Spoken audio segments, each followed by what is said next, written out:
We have one presentation this evening. As you've heard us mention, the Board of Education has been working towards the development of goals and guardrails.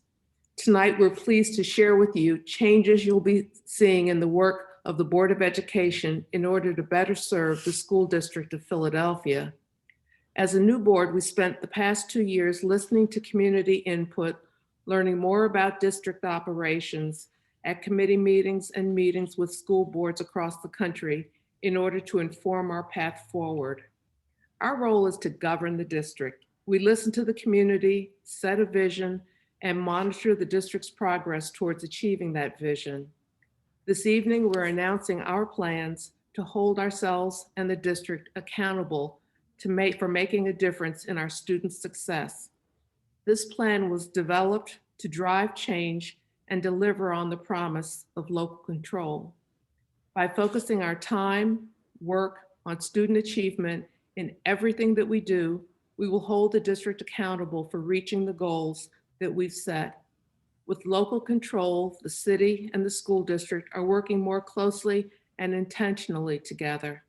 The city has taken ownership of our schools and will provide the resources our schools need to thrive, while the board is committed to setting a vision and closely monitoring progress to make sure that we're accountable for making that vision a reality for all students.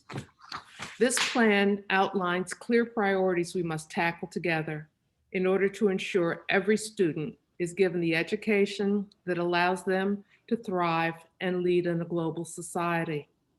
Please bring up the presentation, and I'll ask Vice President Ahea Hinton to continue with slide 2.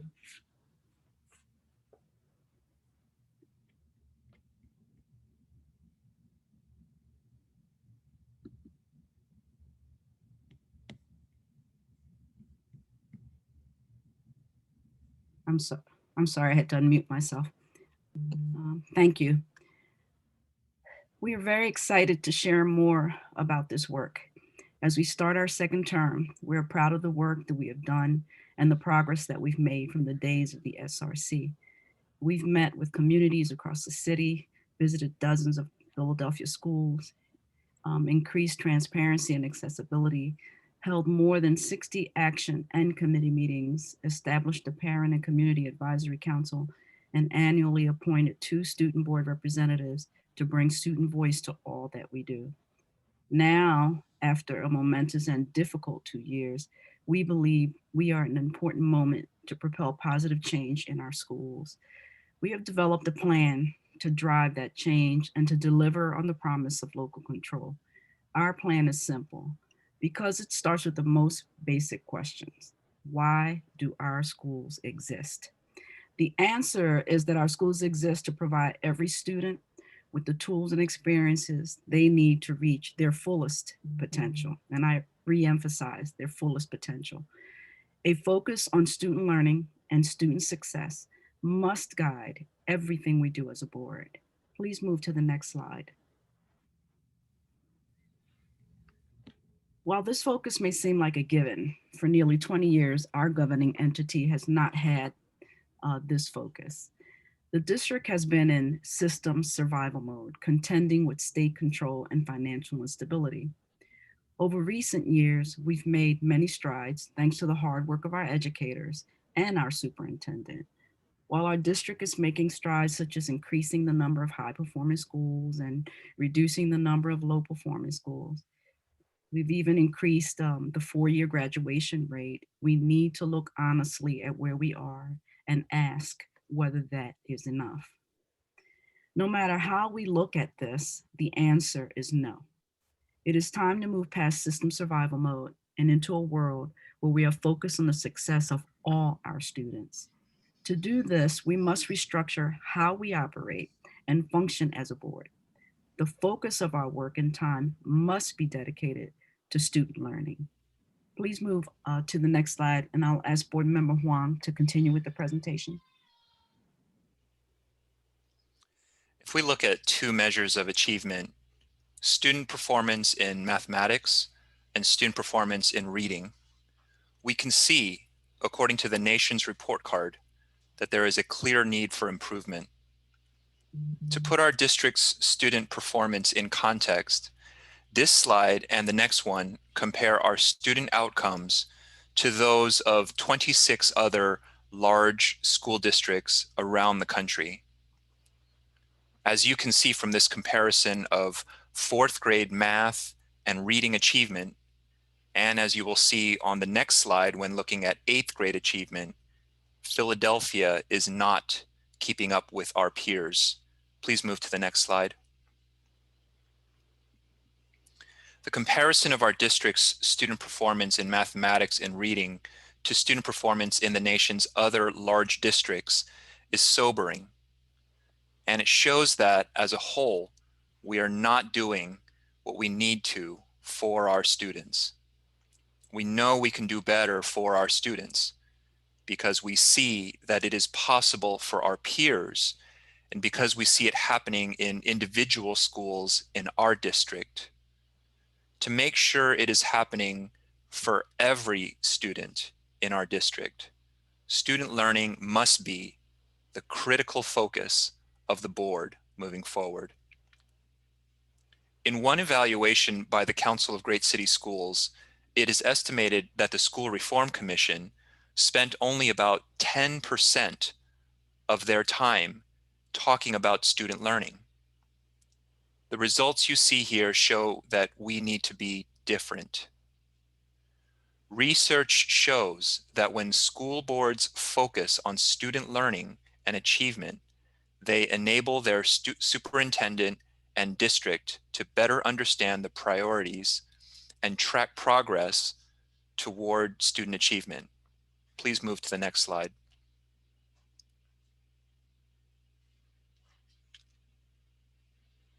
We've been meeting with districts around the country in order to learn from our peers and see what effective governing boards do to drive change for their districts.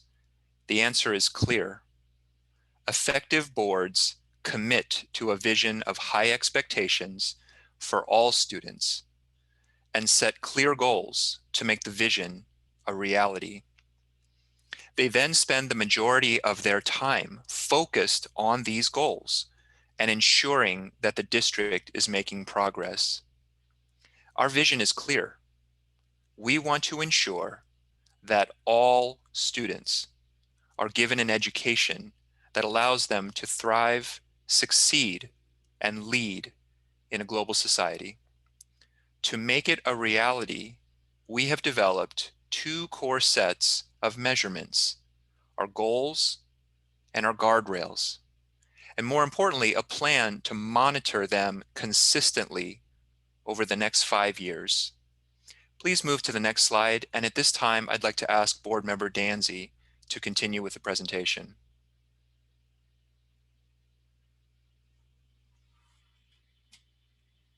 First, our goals. We know these goals are not surprising and they are not new, but they are what we heard from the many parents, students, teachers, and community members we've met with. We need to focus on ensuring our students have a solid foundation for lifelong learning. We want to know that our students are reading at or above their appropriate grade level, performing math at or above their appropriate grade level, and graduating ready for college and or career. In each of these 3 key areas, we have developed clear student achievement goals, which we will be monitoring in public to ensure our investments are leading to progress on these goals. However, we understand that this learning does not happen in a vacuum, and students can only thrive in environments built to support their achievements. Our guardrails are the set of non-negotiable conditions that must exist in schools in order to reach our goals were developed with this in mind. The board will be keenly focused on monitoring our progress towards each of these goals and guardrails for the next 5 years. And all board decisions and actions will relate to the goals and guardrails. I want to stress that this will be the board's way of holding the district accountable. It will be our way of understanding whether the district's action plan is working to improve student learning for all of our students. Please move to the next slide. Goal 1 is that every student is reading on or above grade level because reading is a bedrock skill that leads to success in school, college, the workplace, and life. Next slide, please. Goal 2 is having every student perform on or above grade level in math. This is critical because students need a strong foundation in math in order to access higher levels of learning in middle and high school grades and to eventually succeed in diverse careers. Next slide, please. Goal 3 is ensuring that every student graduates ready for college and/or careers. Students must have the core academic knowledge and opportunity of experiences that will prepare them for post-secondary success in life. Please move to the next slide. And at this time, I'd like to ask Dr. McIver to continue with the presentation. Thank you. We understand that student learning does not happen in a vacuum, and students can only thrive in environments built to support their achievement. Our guardrails, or the set of non-negotiable conditions that must exist in schools in order to reach our goals, were developed with this in mind. The next 4 slides show you how, in detail, our guardrails. Again, these are the core conditions that the district must ensure are in place in every school for every child. We have developed specific measures that we will be using to make sure that these conditions exist in every school for every student. Please move to the next slide. Guardrail 1 is ensuring welcoming and supportive schools with clean, safe environments and inclusive climates that offer students access to robust social, emotional, and mental health supports. Please move to the next slide. Guardrail 2 is providing students with enriching and well-rounded student experiences with co-curricular opportunities such as arts and athletics integrated into their school experience. Please move to the next slide. Guardrail 3 ensures that we partner with parents and family members and welcome them into their child's school community. Please move to the next slide. Guardrail 4 acknowledges that systemic racism is real and alive in our district. We must work to dismantle the practices that result in different outcomes for our students. We must focus on equity in everything we do. Please move to the next slide, and I'd like to ask Board Member McGulkin to continue with the presentation. Thank you, Dr. McIver. So what does all this mean? Well, this means you're going to see real change in the structure of our board meetings and in the way that the board goes about its work. We know that in order for our vision to be realized, we must hold ourselves and the district accountable for achieving these goals. We commit to holding ourselves accountable by ensuring that board time and board work is focused on student learning and success. While we'll continue to conduct regular business of the district, we will dedicate a significant amount of time to reviewing progress toward these goals and guardrails at public meetings. We believe that it's incredibly important that the board, educators, and parents have ways to know and understand what our students know and are able to do. We must spend significant time at each board meeting monitoring progress in order to make our vision a reality. Attached to tonight's action item 28, 5-year goals and guardrails, you'll see a 5-year calendar which outlines how we plan to monitor each goal and guardrail. Furthermore, we will conduct a self-assessment at least twice a year to ensure that we are spending our time and focus on this work. We are currently in the process of developing our self-assessment and will be formally adopting it in January. Once these goals and guardrails are formally adopted, they will serve as a framework for the work of the superintendent and the district. Therefore, the board will then be able to hold the district accountable by aligning the superintendent's annual evaluation to track progress on these goals and guardrails. And you'll be seeing a template of this evaluation with action item 28, which will be completed every January, starting in January 2022. We'll also hold the district accountable by approving a budget with investments that align to this vision, and by ensuring that all district initiatives are implemented to make progress on these measures. This will also demand that we monitor data, ask specific questions to understand the needs of our students, and use the data to inform our decision making. Next slide. So how are we going to measure these goals and guardrails? I'd like to share one example. If you take a look at goal 1, reading, the percentage of students in grades 3 to 8 who are proficient on the state ELA assessment will grow from 35.7% in August 2019 to 65% by August 2026. To track progress toward this goal, one indicator we'll review is the percentage of students in grade 3 to 8 who score at or above grade level on the district's within-year reading assessment in fall, winter, and spring of each year.